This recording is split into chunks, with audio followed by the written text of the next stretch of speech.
సరే, ఒక్క క్షణం ఆలోచిద్దాం. మీరు ప్రాణభయంతో ఉన్నారు.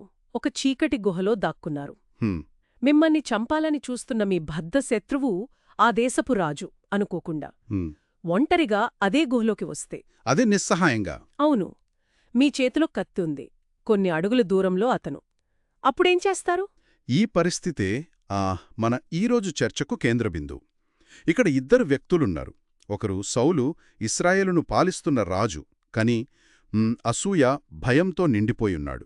ఇంకొకరు దావీదు, దేవుని చేత తర్వాతి రాజుగా ఎన్నుకబడినవాడు, కాని ప్రస్తుతం ఒక శరణార్థిలా పారిపోతున్నాడు. ఏంటంటే, మనం అడగబోయే ప్రశ్న ఇదే. అధికారం మీ చేతికి చిక్కినప్పుడు, ముఖ్యంగా మీ శత్రువుపై పూర్తి ఆధిపత్యం దొరికినప్పుడు, మీ అసలు స్వభావం ఎలా బయటపడుతుంది? మనం ఈరోజు చూడబోయే కథ 1 సమూయేలు గ్రంథం 24వ అధ్యాయం నుండి తీసుకున్నాం. మన ఉద్దేశ్యం కేవలం కథ చెప్పడం కాదు. కాడు. ఆ గుహలో జరిగిన ఆ ఉత్కంఠ, ఆ తర్వాత దావీదు తీసుకున్న ఆ నమ్మశక్యం కాని నిర్ణయం, వీటిని లోతుగా పరిశీలిద్దాం. సరే, కథలోకొస్తే సౌలు రాజు అప్పుడే ఫిలిష్టీలతో ఒక పెద్ద యుద్ధం ముగించుకుని వచ్చాడు. అవును. బహుశా అలసిపోయి ఉంటాడు. కాని అతనికి విశ్రాంతి లేదు. రాగానే ఒక వార్త, దావీదు ఏన్గెదీ అరణ్యంలో ఉన్నాడు అని. అంటే అతన్లో ఉన్న పగ మళ్ళీ మొదలైంది. ఈ వేట తీవ్రతను మనం అర్థం చేసుకోవాలి. ఇదేదో చిన్న గాలింపు చర్య కాదు. కానే కాదు. సౌలు తన సైన్యములోని అత్యుత్తమ సైనికులలో నుండి 3000 మందిని ఎంచుకున్నాడు. 3000 మందా? అవును. ఒక చిన్న సైన్యాన్నే వెంటబెట్టుకుని వెళ్తున్నాడు. ఎక్కడికంటే కొండ మేకలకు నివాసమైన శిలాపర్వతాలు అని వర్ణించబడిన ఏన్గెది ప్రాంతానికి. ఏన్గెది అంటే అది చాలా కఠినమైన ప్రదేశం గదా. చాలా కఠినమైనది. కాని ఆశ్చర్యమేంటంటే అది యూదా అరణ్యంలో ఒక పెద్ద ఒయాసిస్, అంటే ఎడారి మధ్యలో నీళ్లు, పచ్చదనం ఉన్న చోటు. ఓ, అంటే దావీదు కేవలం గుడ్డిగా పారిపోవట్లేదు, ఒక వ్యూహంతో ఉన్నాడు. ఖచ్చితంగా తన వాళ్లకి నీటి వసతి ఉన్న సురక్షితమైన ప్రదేశంలో తలదాచుకుంటున్నాడు. అయినా ఇది కొంచెం విడ్డూరంగా అనిపించట్లేదా? ఒక దేశానికి రాజు 3000 మంది సైనికులతో కేవలం ఒక్క వ్యక్తిని పట్టుకోడానికి రావడం. నిజమే. ఇది సౌలు భయాన్ని, అతని అభద్రతను స్పష్టంగా చూపిస్తోంది. అతని దృష్టిలో దావీదు ఒక పోటీదారుడు కాదు, తన ఉనికికే ప్రమాదం. అవును. సరిగ్గా ఇక్కడే కథ ఊహించని మలుపు తీసుకుంటోంది.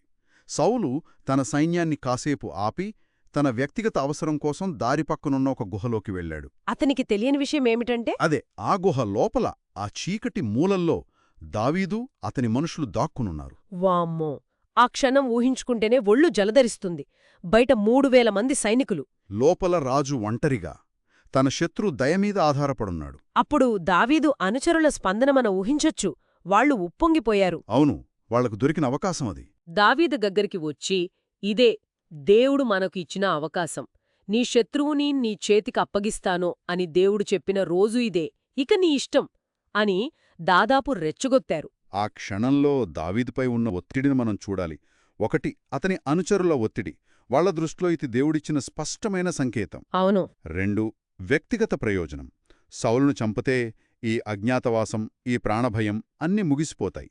సింహాసనం వెంటనే దక్కుతుంది. వ్యూహాత్మకంగా చూస్తే అదే కరెక్ట్. శత్రువుని నిర్మూలించడానికి ఇంతకంటే మంచి అవకాశం దొరకదు.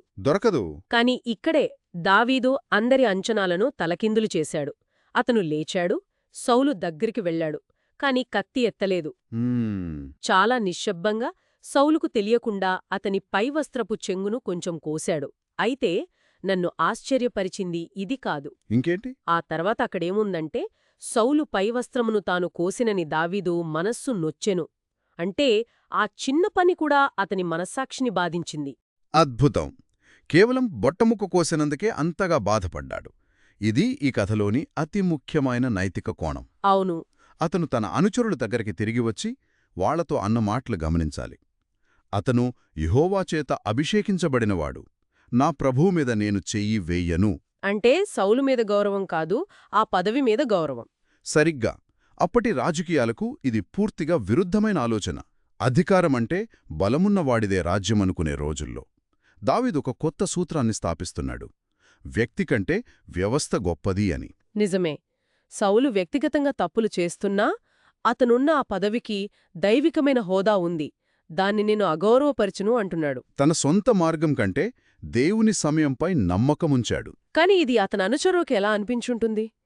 మన నాయకుడు ఇంత మంచి అవకాశాన్ని వదిలేస్తున్నాడు, మనల్ని మళ్లీ ప్రమాదంలోకి నెడుతున్నాడు అని వాళ్లు నిరాశపడి ఉండొచ్చు కదా?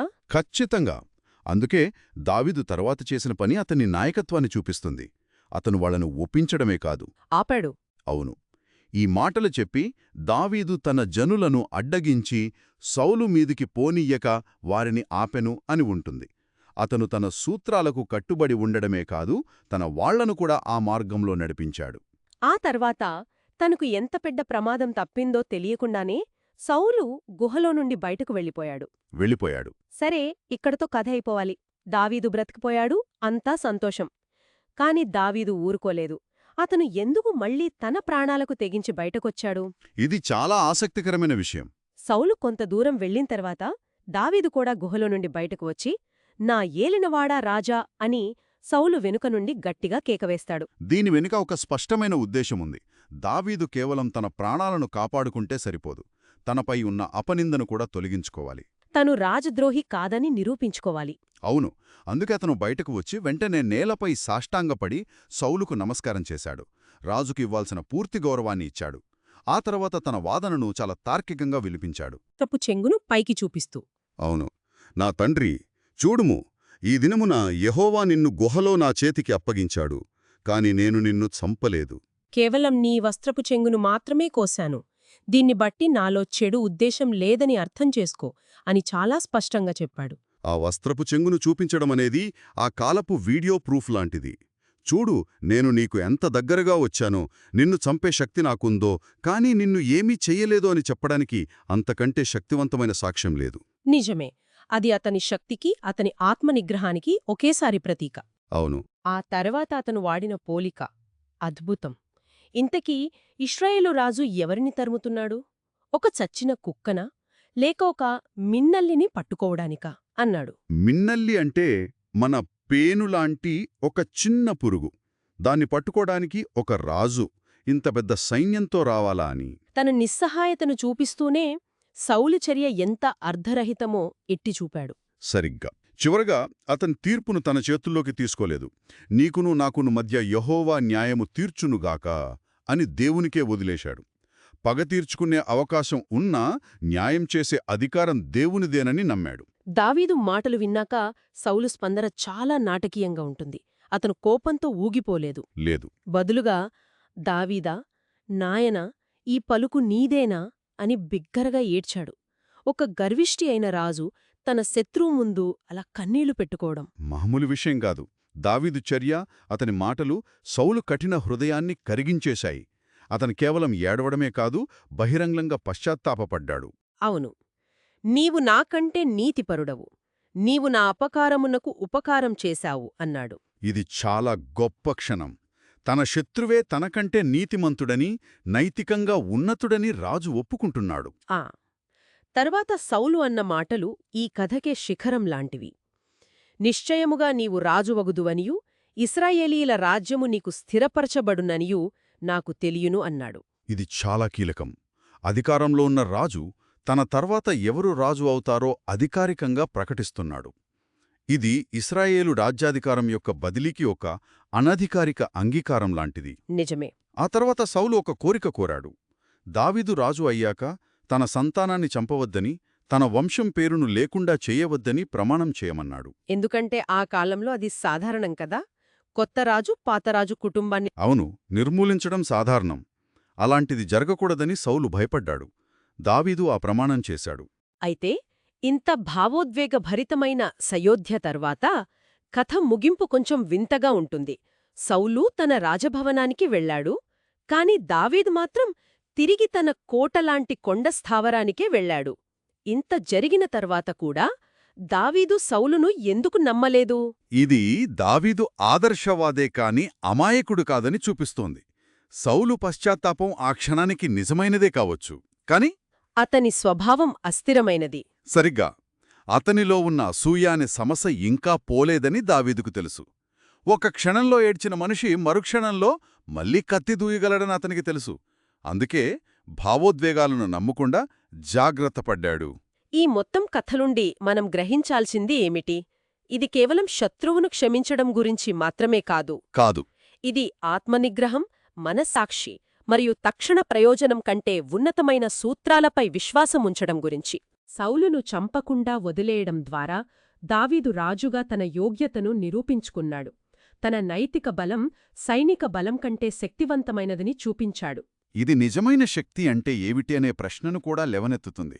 నాశనం చేయగల సామర్థ్యమా, లేక కరుణ చూపగల బలమా? ఆ గుహలో దావీదు శారీరకంగా బలహీనుడు కావచ్చు, కాని నైతికంగా అత్యంత శక్తివంతుడు. అవును. ఈ కథ దైవిక సంకల్పానికి, మానవ స్వేచ్ఛకు మధ్య ఉన్న సంబంధాన్ని కూడా తెలియజేస్తుంది. దేవుడు దావీదుకు అవకాశం కల్పించాడు, కాని ఆ అవకాశాన్ని ఎలా వాడుకోవాలనే నైతిక నిర్ణయాన్ని పూర్తిగా దావీదుకే వదిలేశాడు. సరిగ్గా. ఈ కథ సౌలు ఇంటికి, దావీదు తన కోటకు తిరిగి వెళ్లడంతో ముగుస్తుంది. అంటే వాళ్ల మధ్య ఉన్న సంధి తాత్కాలికమేనని స్పష్టంగా తెలుస్తుంది. ఇది మనందరి కోసం ఒక ఆలోచింపజేసే ప్రశ్నను మిగిల్చింది. ఒక లోతైన కరుణాభరితమైన చర్య, ఒక హృదయపూర్వక క్షమాపణ జరిగినప్పటికీ ఆ సంఘర్షణకు మూలకారణమైన అపనమ్మకం, అసూయ లాంటివి పోకపోతే ఆ సంబంధం నిజంగా బాగుపడగలదా? క్షమ అనేది నిజమైన, శాశ్వతమైన సయోధ్యకు దారితీయాలంటే ఆ ఒక్క క్షణం కంటే ఇంకా ఏమి జరగాలి?